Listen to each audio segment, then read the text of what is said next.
Annissa Coy here with Firehouse Education and this week's Ask Annissa video column. And as you can tell from my background, I'm still coming to you from the beautiful country of Costa Rica. It's really warm today. It is February, and I want to say the high is going to be 88, so very excited. But I'm going to shoot this film for you really quick, and then I'm going to go head to the beach for the rest of the day.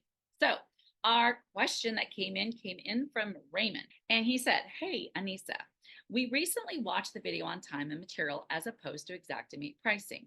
Very good video. And we are really wanting to take this approach. What do your T&M sheets look like? Are you able to advise us on these sheets? Thank you for your time."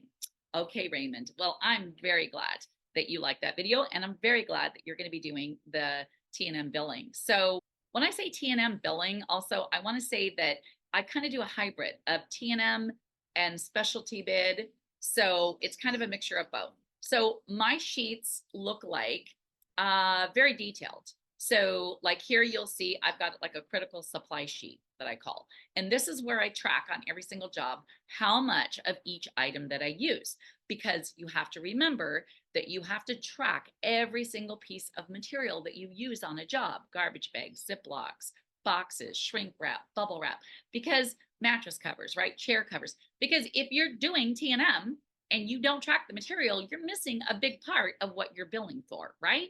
And then you have to make sure that you know your materials costs and that your markup is correct. Okay. So my other sheets that I have are a field activity data sheet.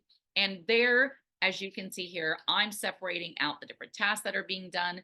I charge a flat rate for my worker, whether they're HEPA vacuuming or whether they're, cleaning a general item or whatever. But I do charge differently for my team lead, though. Some of you call that supervisor.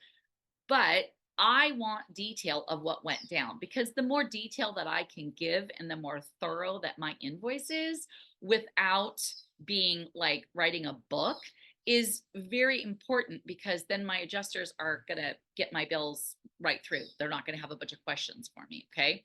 So I like to detail that out. The other thing that I will do sometimes on a job or an invoice with my billing, I will charge for like a specialty bid item. Let's say I've got a piano that I gotta have somebody come and tune and move and then bring back for me. So I'm gonna charge based upon the value of that item. Okay. So for instance, if somebody's gonna come and charge me, $1,000 to come and move a piano and tune it and then bring it back after I've cleaned it, I'm not necessarily going to pass on that $1,000 charge. It's going to depend. Is it a $20,000 baby grand? I'm not going to charge $1,000 to handle a $20,000 piece that I'm liable for. Okay. So I'm going to charge based upon liability and value. Okay. And that's just kind of how I do that. Grandma's China, for instance, I charge a minimum of $250 to touch Grandma's China, and it goes up from there. I've charged upwards of $1,000 to clean a set of china that was Grandma's China. Now, what was the value on it? It was only about $370. However, it was priceless to the homeowner, and I couldn't get replacement pieces. So if I broke a piece, I've literally just damaged Grandma's China, and I can't fix that. Okay. So I charge according to my liability as well. So the T&M sheets, you got to make sure that you have good tracking for your time, thorough details so that you can do your bill at the end of the day when you're done with your job. And then you need a good material sheet so that you can make sure that you're not going to miss any of the pieces that you should be charging for. Okay. And then of course, if you're going to do special handle items like artwork or a piano or a grandfather clock, then you should be charging according to your liability and your risk involved. And that's going to have a lot to do with two things, right? There's monetary value, and more importantly, the bigger liability, in my opinion, is the sentimental value that you have to keep in mind. Okay? All right. There you go.